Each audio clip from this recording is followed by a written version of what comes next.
Stop explaining your self to everyone. మనలో చాలామంది women's ఏమనుకుంటారంటే, ఏదైనా ఒక పని చేశాము అంటే చాలా ఎక్స్‌ప్లెయిన్ చేస్తూ ఉంటారు. అది అలా ఎందుకు చేశామంటే, యాక్చువల్‌గా ఏం జరిగిందంటే అని చెప్పేసేసి అవసరం ఉన్నా లేకపోయినా, అడిగినా అడగకపోయినా చాలా పెద్ద ఎక్స్‌ప్లనేషన్స్ ఇస్తూ ఉంటామనమాట.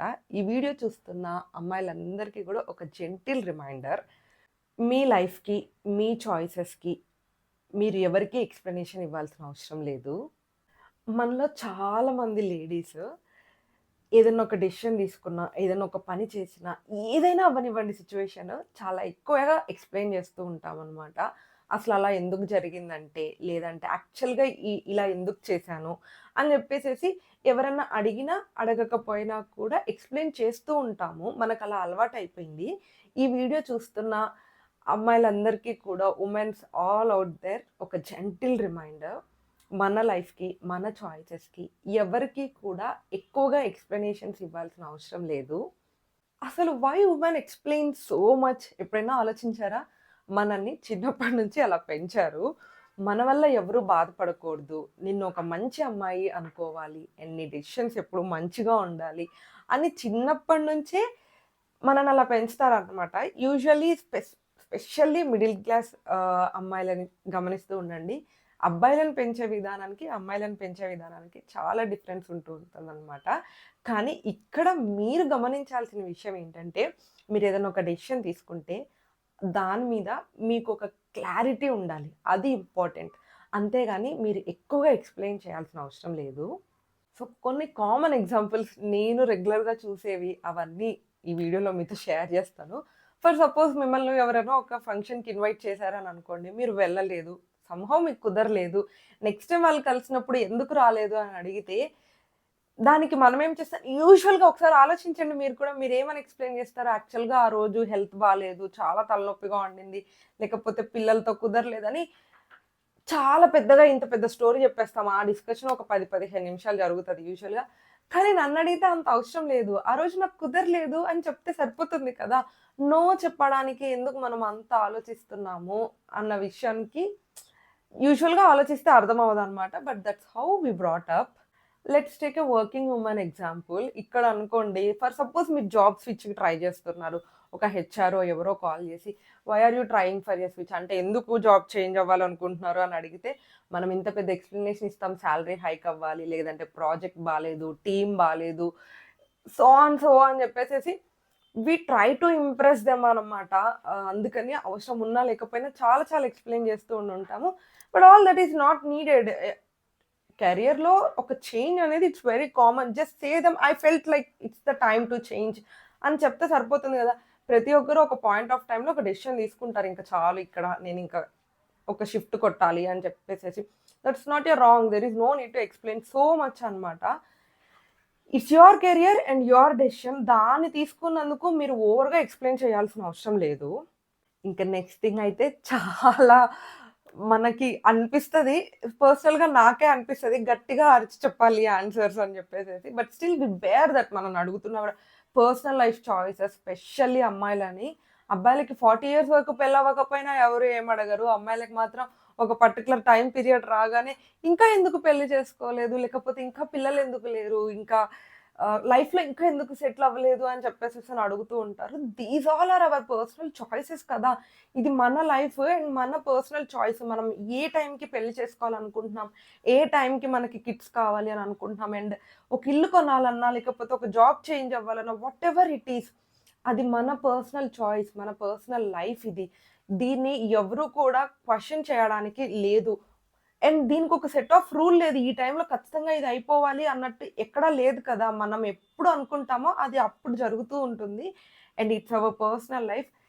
ఇలాంటి క్వెషన్స్‌కి నన్నడిగితే ఓవర్‌గా ఎక్స్‌ప్లెయిన్ చేయడం కాదు కదా! అసలు ఒక బేసిక్ ఆన్సర్ కూడా ఇవ్వాల్సిన అవసరం లేదు. సైలెంట్‌గా ఉంటే కూడా చాలు. అదే వాళ్ళకి ఆన్సర్ అవుతుంది. నెక్స్ట్ టైమ్ అట్‌లీస్ట్ మిమ్మల్ని ట్రబుల్ చేయకుండా ఉంటారు ఇలాంటి క్వెషన్స్ అడిగి. So, yeah! That's what I feel అనమాట. స్పెషల్‌గా ఈ ఓవర్ ఎక్స్‌ప్లనేషన్స్‌లలో. ఎప్పుడైనా ఆలోచించారా? మనం ఎప్పుడైతే ఓవర్‌గా ఎక్స్‌ప్లెయిన్ చేస్తామో, అప్పుడు ఖచ్చితంగా మనమే ఎక్కువ హర్ట్ అవుతాము. ఎందుకు అంటే, ఓవర్ ఎక్స్‌ప్లనేషన్స్ ఇస్తూ ఉన్నప్పుడు, వాళ్ళకి మన కాన్ఫిడెన్స్ కనిపించదు. మనం వీక్‌గా కనిపిస్తాం. అండ్ నెక్స్ట్ థింగ్ ఆ ఓవర్ ఎక్స్‌ప్లనేషన్‌లో ఇంకా ఎక్కువ క్వెషన్స్ పోక్ చేస్తూ ఉంటారనమాట. So that where we lost our respect. మన డెసిషన్‌ని మనమే జస్టిఫై చేసుకోలేకుండా అయిపోతుంది. అండ్ ఆల్వేస్ బౌండరీస్ పెట్టడం చాలా ఇంపార్టెంట్. సో ఇందుకనే ఓవర్ ఎక్స్‌ప్లనేషన్ మనల్ని ఎక్కువగా హర్ట్ చేస్తూ ఉంటుంది. ఎంత షార్ట్‌గా చెప్తుంటే మీకంత ఎక్కువ రెస్పెక్ట్ వస్తుంది. దట్ డజంట్ మీన్ మీరు ఎక్కువ ఎక్స్‌ప్లెయిన్ చేస్తే అవతల వాళ్ళకి ఎక్కువ అర్థమైపోతుంది అని కాదు. మీరు ఎంతైనా ఎక్స్‌ప్లెయిన్ చేయండి. వాళ్ళకి ఎంత అర్థం అవ్వాలో అంతే అర్థమవుతుంది. So keep it short all the time. So let's see how to stop overexplaining. ఇది ఇలా అనుకోంగానే ఎందుకంటే మనం చిన్నప్పటి నుంచి అలవాటు పడిపోయాం కాబట్టి ఎక్కువగా ఎక్స్‌ప్లెయిన్ చేయడం. ఇలా అనుకోంగానే అలా జరగదు. నేను కొన్ని టిప్స్ ఇవ్వడానికి ట్రై చేస్తాను. విచ్ నాకు వర్కౌట్ అయినాయనమాట ఇందులో. నాకు వర్కౌట్ అయినవి మీకు చెప్పడానికి ట్రై చేస్తాను. ఫస్ట్ వచ్చేసేసి షార్ట్‌గా ఆన్సర్స్ ఇవ్వడానికి ట్రై చేయండి. Like this works for me. I'm comfortable with this.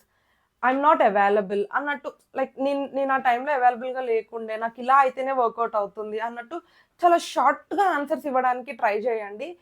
ఎంత పెద్దగా ఇచ్చినా, చిన్నగా ఇచ్చినా వాళ్ళు how extent they want to satisfy అంతవరకే అవుతారు వాళ్ళు. So this is the first tip.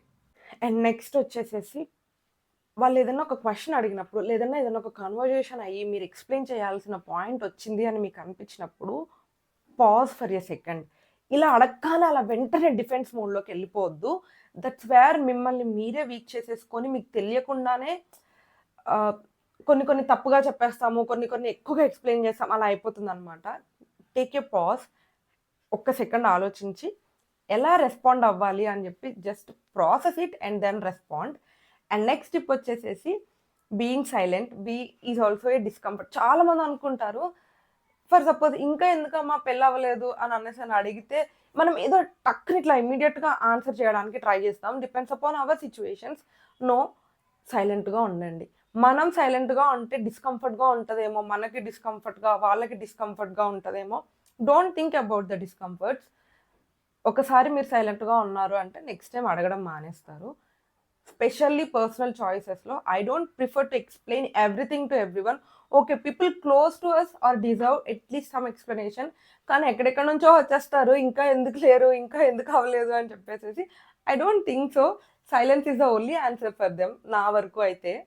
Last point ఖచ్చితంగా మీరు గుర్తుపెట్టుకోవాల్సింది ఏంటి అంటే మీరు ఓవర్‌గా ఎక్స్‌ప్లెయిన్ చేయడం మీ రెస్పాన్సిబిలిటీ కాదు. అండ్ మీరు ఓవర్‌గా ఎక్స్‌ప్లెయిన్ చేస్తేనే అవతల వాళ్ళకి అర్థమవుతుంది అని మాత్రం కాదు. ఈ 2 పాయింట్స్ మీకు మైండ్‌లో ఉన్నాయి అనంటే all the time you will stop explaining over అనమాట. సో, ఇప్పుడు నేను చెప్పిన 4 పాయింట్స్ ప్రాక్టీస్ చేయడానికి ట్రై చేయండి. And this will helps you a lot. మీరు ఒక 1 ఆర్ 2 మంత్స్ ప్రాక్టీస్ చేసిన తర్వాత మీకు ఎలా అనిపించింది ఏంటి అని చెప్పేసి కామెంట్ బాక్స్‌లో నాతో ఖచ్చితంగా షేర్ చేసుకోండి. ఎప్పుడైనా గమనించారా? Strong women don't explain more. నిజంగానే అది అబ్జర్వ్ చేయండి. మీ చుట్టూ మీకెవరైనా స్ట్రాంగ్‌గా అనిపిస్తే వాళ్ళు ఎక్కువగా ఎక్స్‌ప్లెయిన్ చేయరు. స్ట్రాంగ్ వుమెన్ అంటే పెద్దగా మాట్లాడేవాళ్ళు కాదు. స్ట్రాంగ్ వుమెన్ అంటే క్లారిటీగా మాట్లాడేవాళ్ళు. They don't convince or else they don't defend. They decide. వాళ్ళొకటి డిసైడ్ అవుతారు. దాని మీద కొంచెం క్లారిటీగా, స్ట్రాంగ్‌గా ఉంటారు. వాళ్ళు డిసైడ్ అయ్యి స్ట్రాంగ్‌గా ఉన్న వాటిని కోసం ఎవరిని ఎక్కువగా కన్విన్స్ చేసేసి, ఎక్కువగా ఓవర్‌వెల్మింగ్‌గా అలా ఉండరనమాట వాళ్ళు. So, that's how they become a strong women. మీ లైఫ్‌లో కూడా ఓవర్ ఎక్స్‌ప్లెయిన్ చేస్తున్న సిట్యుయేషన్స్ ఉన్నాయి అని అనిపిస్తే, ఈ వీడియోని ఒక సైన్ లాగా తీసుకోండి. అండ్ కమెంట్‌లో చెప్పండి ఐ ప్రిఫర్ క్లారిటీ అని చెప్పేసేసి. అండ్ ఈ వీడియో ఇంకొక వుమెన్‌కి ఎవరికన్నా యూజ్ అవుతుంది అని అనిపిస్తే వీడియోని షేర్ చేయండి. గుర్తుపెట్టుకోండి, ఎక్స్‌ప్లనేషన్ ఇవ్వడం వీక్‌నెస్ కాదు. కానీ అవసరం లేనప్పుడు కూడా ఎక్కువగా ఎక్స్‌ప్లెయిన్ చేస్తుంటే మీకు రెస్పెక్ట్ ఉండదు అననమాట. So, that's the final thing of this whole video. అదే చెప్పాలి అని అనేసి ట్రై చేస్తున్నాను. హోప్ మీకు అర్థమైందని అనుకుంటున్నాను. ఈ వీడియో కనుక మీకు నచ్చితే ఖచ్చితంగా వీడియో లైక్ చేయండి. మీ లైకే నాకు motivation. Don't forget to subscribe.